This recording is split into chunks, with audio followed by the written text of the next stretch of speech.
Crispy donut. Chicken donut মুরগির মাংস দিয়ে তৈরি এই ডোনাটগুলো উপর থেকে অনেক মুচমুচে আর ভেতর থেকে হবে একদম সফট। বাচ্চাদের টিফিনে হোক বা বিকেলের নাস্তায় এই একটি রেসিপি থাকলে সবাই তোমার রান্নার ফ্যান হয়ে যাবে। তো ডোনাটগুলো তৈরি করা খুব সহজ আর তোমরা যে কেউই তৈরি করতে পারবে খুব সহজে। তো আজকে আমি তোমাদেরকে খুব সহজভাবে করে দেখাবো।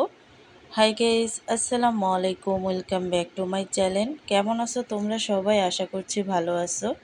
আল্লাহর রহমতে আমি অনেক ভালো আছি। তো গাইস, ভিডিওটি ফার্স্ট থেকে লাস্ট পর্যন্ত দেখতে থাকো, আশা করছি ভালো লাগবে। আর ভালো লাগলে প্লিজ একটি লাইক আর একটি সাবস্ক্রাইব করে পাশে থাকবে। তো ডোনাটগুলো তৈরি করার জন্য এখানে আমি নিয়ে নিছি মাংস। আর এই মাংসটাকে আমি ছোট ছোট টুকরো করে শুধু মাংসটাকে আমি নিয়ে নিব। আর বাড়তি যে হাড্ডিগুলো থাকবে সেগুলো কিন্তু আমি নেব না। তো এখান থেকে কিন্তু ছোট ছোট টুকরো করে মাংসগুলো কেটে নেব। তো ভিডিওটি ফার্স্ট থেকে লাস্ট পর্যন্ত দেখতে থাকো, আশা করছি ভালো লাগবে। আর ভালো লাগলে প্লিজ একটি লাইক আর একটি সাবস্ক্রাইব করে পাশে থাকবে। তো দেখো, আমি কিন্তু মাংসগুলোকে ছোট ছোট টুকরো করে কেটে নিচ্ছি। আর এইভাবে করেই কিন্তু শুধু মাংসগুলো নিতে হবে। তো এখানে আমি সবগুলো মাংস কেটে নিছি। আর দেখতেই পাচ্ছ একেবারে ছোট ছোট টুকরো করে কেটে নিছি, কারণ এই মাংসগুলোকে আমি ব্লেন্ডারে জারে ব্লেন্ড করে নেব। তো এখানে আমি মাংসগুলো দিয়ে দেব। আর এখানে আমি দিয়ে দেব পেঁয়াজ কুচি আর হচ্ছে কাঁচামরিচ।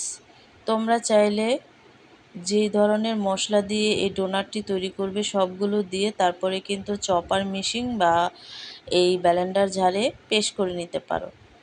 তো মশলাগুলো আমি পরে অ্যাড করব। এখানে আমি পেঁয়াজ কুচি আর কাঁচামরিচ দিয়ে পেস্ট করে নিছি মাংসটাকে, দেখতেই পাচ্ছ সম্পূর্ণটা কিন্তু ভালোভাবে পেস্ট করে নিছি।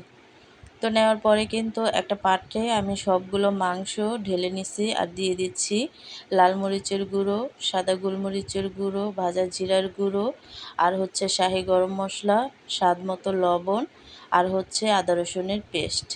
আর এখানে দিয়ে দিচ্ছি কর্নফ্লাওয়ার আর হচ্ছে চালের গুঁড়ো, দিয়ে দিচ্ছি একটা লেবুর রস। তো সবগুলো উপকরণ এখানে আমি অ্যাড করে দিছি। আর সর্বশেষ অ্যাড করে দিছি একটা সিদ্ধ করে রাখা আলু। আর আলুটাকে সিদ্ধ করে ভালোভাবে ম্যাশ করে তারপরে কিন্তু আমি নিয়ে নিছি। তারপর কিন্তু সবগুলো উপকরণ ভালোভাবে আমি মেখে নেব। আর হ্যাঁ, ভালোভাবে মিশ্রণটি মেখে নেবে। মনে রাখবে, চিকেন মিশ্রণটা মাখার পর যদি মনে হয় বেশি নরম, তবে সামান্য ব্রেডক্রাম্ব মিশিয়ে নিতে পারো। তো ব্রেডক্রাম্ব বা তোমরা ভাজা বেসনটা নিতে পারো। তো তারপরে কিন্তু আমি বড় বড় লিচি কেটে তারপরে কিন্তু গোল আকারের করে আমি এভাবে করে নেব সবগুলো। আর তারপর হচ্ছে একটা ছোট কুকি কাটার দিয়ে মাঝখান বরাবর আমি একটু কেটে নেব, তাহলে কিন্তু ডোনাটের শেপটা খুব সুন্দর আসে, দেখতেই পাচ্ছ।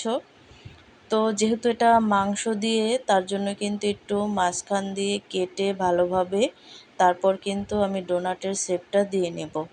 আর খুব সহজভাবেই কিন্তু এই শেপটা দেওয়া যায়। তো সবগুলো ডোনাট আমি এভাবে করেই কেটে নেব।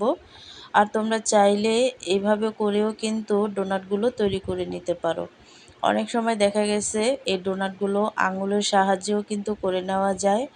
তো আমার এইভাবে ভালো লাগছে, তার জন্য কিন্তু আমি এইভাবে করে নিচ্ছি। আর এটা করে নিলে খুব সহজভাবেই করে নেওয়া যায়। দেখো, শেপটাও সুন্দর আছে এবং ডোনাটটাও কিন্তু খুব সুন্দরভাবে ডিজাইন হয়ে গেছে। তো সবগুলো ডোনাট আমি কেটে নিছি, দেখতেই পাচ্ছ। তারপর কিন্তু ডোনাটগুলো কোট করার জন্য এখানে আমি ডিম নিয়ে নিছি। আর এই ডিমগুলোকে ভালোভাবে ভেঙে নেব। তো ডিমগুলোকে ডিম ফেটে তারপরে কিন্তু আমি এই ডোনাটগুলোকে কোট করে নেব। আর এখানে আমি সামান্য একটু লবণ অ্যাড করে দিচ্ছি। দেওয়ার পরে কিন্তু এই ডিমগুলোকে ভালোভাবে বিট করে আমি ফেটিয়ে নেব। আর অনবরত নেড়ে চেড়ে তারপরে ফেটিয়ে নিছি। আর এখানে আমি নিয়ে নিছি ব্রেডক্রাম্ব আর হচ্ছে ডিম। ডিমে কোট করে সরাসরি আমি ব্রেডক্রাম্বসে দিয়ে দেব। আর দেওয়ার পরে কিন্তু চেপে চেপে আমি ভালোভাবে এই ডোনাটগুলোকে কোট করে নেব। তো দেখো, খুব সহজভাবেই কিন্তু কোট করে নেওয়া যায়। তোমরা চাইলে ডাবল কোট করে নিতে পারো, তাতেও কোনো সমস্যা নেই। তো দেখো সবগুলো কিন্তু ডোনাট আমি কোট করে নিয়েছি। আর নেওয়ার পরে এখন আমি সরাসরি ভাজতে চলে আসছি। তেলটা আগে থেকেই কিন্তু আমি গরম বসাইছি, গরম হয়ে গেছে। আর ডোনাটগুলো ভাজার সময় তেল মাঝারি আঁচে গরম করবে। খুব বেশি আঁচে ভাজার ওপরটা দ্রুত লাল হয়ে যাবে, কিন্তু ডোনাটের কাঁচা থেকে যেতে পারে। তাই সময় নিয়ে উল্টিয়ে পাল্টে গোল্ডেন ব্রাউন করে ভেজে নেবে। তো আমি কিন্তু এখানে কিছু ডোনাট দিয়ে তারপরে কিন্তু হালকা আঁচে ভেজে নেব। তাতে দেখা গেছে উপরটা গোল্ডেন ব্রাউন কালার চলে আসবে, আর ভেতরটাও কিন্তু অনেকটা জুসি টাইপের থাকবে। তো দেখো ডোনাটগুলো কিন্তু ভাজা হয়ে গেছে। আর ভাজার পরে কিন্তু সবগুলো ডোনাট আমি একে একে তুলে নিব তেল ঝরিয়ে। দেখতেই পাচ্ছ কালারটা কত সুন্দর আসছে। এভাবে করে সবগুলো ডোনাট আমি ভেজে নিছি, দেখতেই পাচ্ছ। তৈরি হয়ে গেল দারুণ লোভনীয় চিকেন ডোনাট। সাদা সসের সাথে এই গরম গরম ডোনাটগুলো খেতে জাস্ট অসাধারণ লাগে। রেসিপিটি ভালো লাগলে লাইক দিবে এবং চ্যানেলটি সাবস্ক্রাইব করে সব সময় আমার পাশে থাকবে। তোমাদের সাপোর্টেই আমি এগিয়ে যাওয়ার শক্তি পাই। তো দেখতেই পাচ্ছ একেবারে ক্রিস্পি করে তারপরে কিন্তু এই ডোনাটগুলো আমি তৈরি করে নিয়েছি। আর ছোট থেকে বড় সবাই কিন্তু এই ডোনাটগুলো খুব পছন্দ করে। আর যেহেতু মাংস দিয়ে তৈরি এই ডোনাটগুলো, তাহলে তো ছোট বড় সবাই কিন্তু পছন্দ করে খেয়ে নেবে। আর তৈরি করা খুব সহজ, দেখতেই পাচ্ছ। আর দেখলে তো গাইস কিভাবে করে আমি এই ডোনাটগুলো তৈরি করে নিছি। রান্নায় আমি শাহি গরম মশলা আর গোলমরিচের গুঁড়ো ব্যবহার করেছি। রান্নার গুণাগুণ যেন একদম রেস্তোরাঁর মতো ফ্লেভার পাওয়া যায়। বাসায় তৈরি এই চিকেন ডোনাটগুলো হোটেলের চেয়েও বেশি স্বাস্থ্যকর এবং সাশ্রয়ী।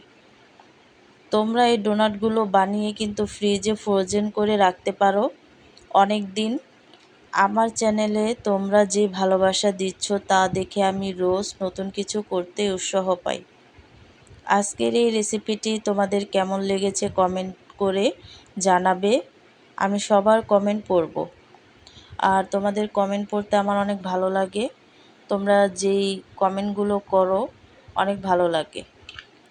তো দেখো এখানে কিন্তু সাদা সস আছে। তো এই সসটাও কিন্তু ঘরে তৈরি করা যায় খুব সহজে। তো তোমরাও কিন্তু যে কোনো সস দিয়ে এই ডোনাটগুলো খেতে পারবে। আর ডোনাটগুলো কিন্তু খেতে দুর্দান্ত হয়েছে। তোমরা যদি বাসায় ট্রাই করো একবার হলেও, তাহলেই কিন্তু বুঝতে পারবে ডোনাটগুলো কতটা ক্রিস্পি এবং জুসি হয়েছে।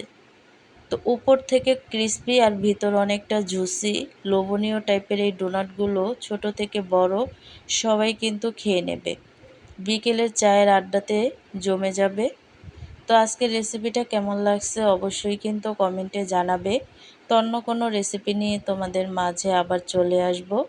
আজকে এই পর্যন্তই। সবাই সুস্থ থাকবে, ভালো থাকবে। আল্লাহ হাফেজ।